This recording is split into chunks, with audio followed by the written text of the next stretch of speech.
Hello friends, मैं नीलम कुकरेती और स्वागत करती हूँ आपका अपने इस चैनल पर। और आज की इस वीडियो में मैं आपके लिए लेकर आई हूँ कुछ यूजफुल टिप्स एंड ट्रिक्स, जिससे आप अपना टाइम भी बचाएंगे, मनी सेविंग भी होगी और आप अपने ऊपर भी ध्यान देंगे। तो चलिए देरी ना करते हुए स्टार्ट करते हैं वीडियो को। और प्लीज अगर वीडियो पसंद आए तो वीडियो को लाइक जरूर करिएगा। जब हम खुद पर ध्यान देने लगते हैं तो हमारा ध्यान जाता है हमारे बालों पर, और बालों पे मेहंदी लगाना जो होता है बहुत ही अच्छा होता है, क्योंकि मेहंदी जो होती है बहुत ही अच्छा कंडीशनर का काम करती है। तो जब भी आप मेहंदी लगाए ना बालों में, तो मेहंदी को रात भर लोहे के बर्तन में भिगो के रख दें और इस तरीके से बालों पे ग्लव्स पहन के या ब्रश से आप मेहंदी लगा सकते हैं। इससे क्या होगा, आपके हाथ भी गंदे नहीं होंगे। और इन ग्लव्स को आप उसके बाद धो के अच्छे से सुखा दीजिए, इनको फिर आप यूज कर सकते हैं। तो मेहंदी के बाद आता है ऑयलिंग का नंबर। और मेहंदी लगाने के बाद मेहंदी को कम से कम 3-4 घंटे सिर पे लगे रहने देना चाहिए। और उसके बाद बालों को वॉश करके अच्छे से मसाज करनी चाहिए। तो मसाज आप किसी भी ऑयल से कर सकते हैं, जो भी आप ऑयल यूज करते हैं, क्योंकि इससे बाल रफ नहीं होते और मेहंदी का कलर बहुत अच्छा आता है। तो घर के कामों के साथ साथ हम हाउस वाइफ को अपने ऊपर भी ध्यान देना चाहिए।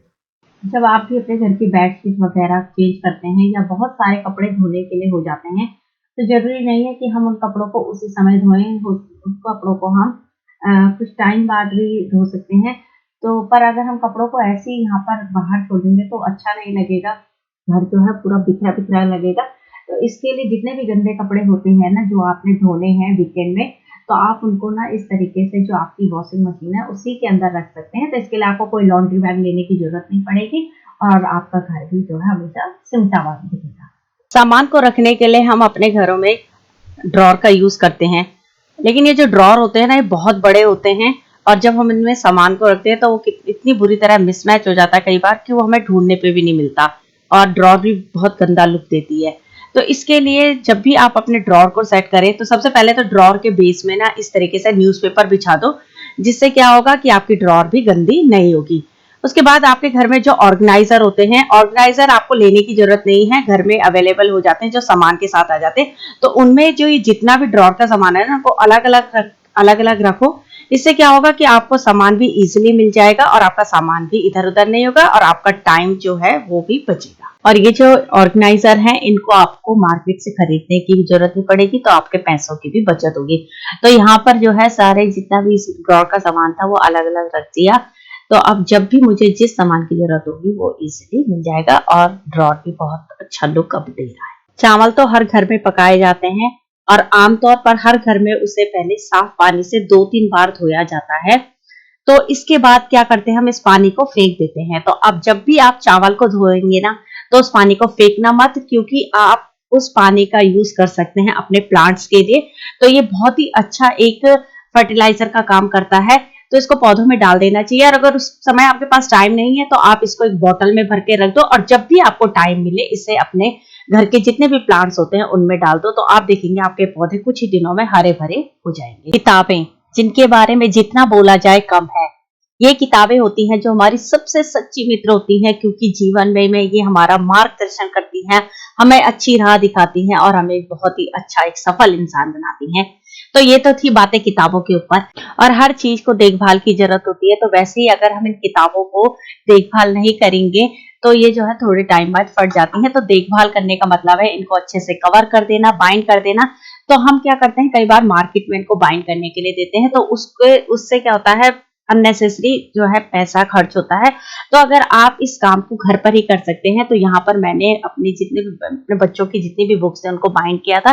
तो यहाँ पे ले लिया है मैंने एक स्क्रू ड्राइवर, जो आगे से ना पॉइंटेड था। तो अगर आपके पास स्क्रू ड्राइवर नहीं तो आप जो है एक मोटी वाली जो कील होती है उसका यूज कर सकते हैं, और हैमर की हेल्प से उसमें इस तरीके से होल कर देंगे। होल इसलिए किया है ताकि इसमें इजिली जो थ्रेड है वो चला जाए। अब इस थ्रेड से इसको अच्छे से सिल के पैक कर देंगे।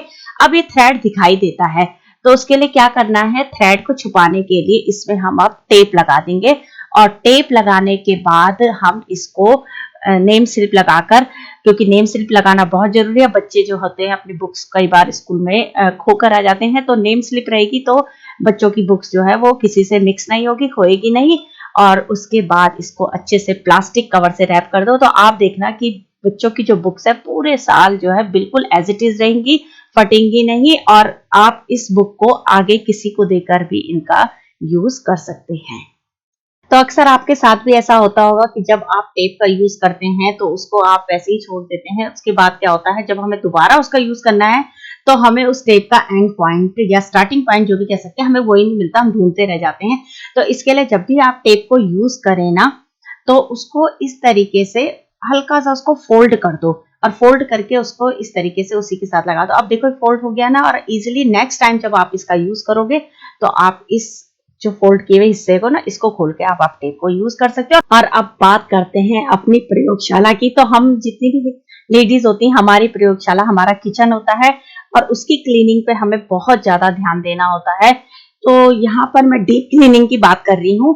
तो वैसे तो हमें अपने जो ये जितने भी कंटेनर होते हैं दाल रखने के, तो उनको रेगुलर में साफ करते रहना चाहिए, बट महीने में एक बार डीप क्लीनिंग जरूर कर लेनी चाहिए। तो उसके लिए जितनी भी दालें जो जब आप देखो ना कि दालें कम होने लगे हैं डिब्बों में, तो उस समय आप डीप क्लीनिंग कर सकते हो। तो आपको करना क्या है, अगर थोड़ी बहुत बची हुई दालें तो उनको आप प्लेट पे निकाल के रख दो और इस तरीके से सारे जितने भी आपके कंटेनर हैं उनको धो के रख दो। तो धोने के बाद आप उनको किचन में ही सुखा सकते हैं। अगर आपकी किचन छोटी है, तो यहाँ पर मेरी किचन छोटी है तो मैंने किचन में इन्हें सुखा दिया था।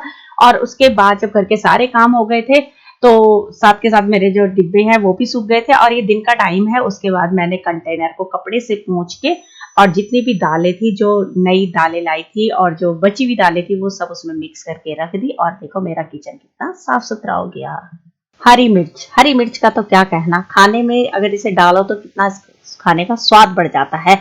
और कुछ लोगों को तो हरी मिर्च खाने के साथ ही पसंद है। तो हरी मिर्च जब आप लेकर आओ ना मार्केट से, और अगर आप उन्हें स्टोर करके नहीं रखते हो सही से, तो थोड़े टाइम बाद आप देखेंगे खराब हो जाती हैं, सूख जाती हैं। कई बार तो उनमें पानी छोड़ देती तो गीली सी हो जाती, सड़ जाती हैं। तो इसके लिए जब भी आप हरी मिर्च लेकर आओ ना, तो उनके जो डंठल होते हैं ना, उनको काट देना चाहिए। और उसके बाद आपके घर में जो भी कंटेनर है जो खाने के साथ कई बार आ जाते हैं, तो आप उस कंटेनर में उसको स्टोर करके रख देते हैं। तो यहाँ पे टिश्यू पेपर में मैंने उनको रैप करके रख दिया था। और आप इसको कितने भी लंबे समय तक इसका यूज कर सकते हैं, आपकी हरी मिर्च खराब नहीं हो। झाड़ू, जिसका बहुत ही अहम रोल होता है हमारे घर को साफ करने में। तो जब भी आप नई झाड़ू लेकर आते हैं तो सबसे पहले समस्या उसमें ये आती है कि उससे सफाई करने की बजाय जो है घर थोड़ा सा गंदा हो सकता है। मेरे कहने का मतलब ये है कि उसमें जो नई झाड़ू होती है ना, उसमें भूसा होता है। तो जब हम नई झाड़ू का अगर हम इस भूसे को बिना साफ करे यूज करेंगे तो हमारा घर जो है गंदा हो सकता है। तो सबसे पहले जब भी नई झाड़ू लाएं तो उसके इस तरीके से साफ कर देना चाहिए। आप कोई भी कॉम्ब लें और कॉम्ब से इस तरीके से उसको साफ करें। तो इससे देखो कॉम्ब लगाने से क्या हुआ है, सारी जो झाड़ू की जितना भी भूसा था वो सब निकल गया। इसके लिए आप अपने ना एक, अगर घर में पुराना ब्रश है कपड़े धोने वाला, तो उसका भी यूज कर सकते हैं।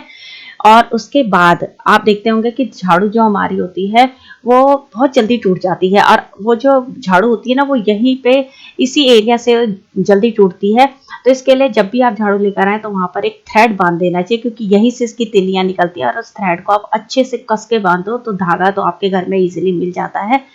तो इस तरीके से जब आप झाड़ू का यूज करेंगे ना, तो देखना आपकी झाड़ू जो है बहुत लंबे समय तक चलेगी, जल्दी से नहीं टूटेगी। तो आप कमेंट बॉक्स में बताना कि आपको झाड़ू की ये ट्रिक कैसी लगी।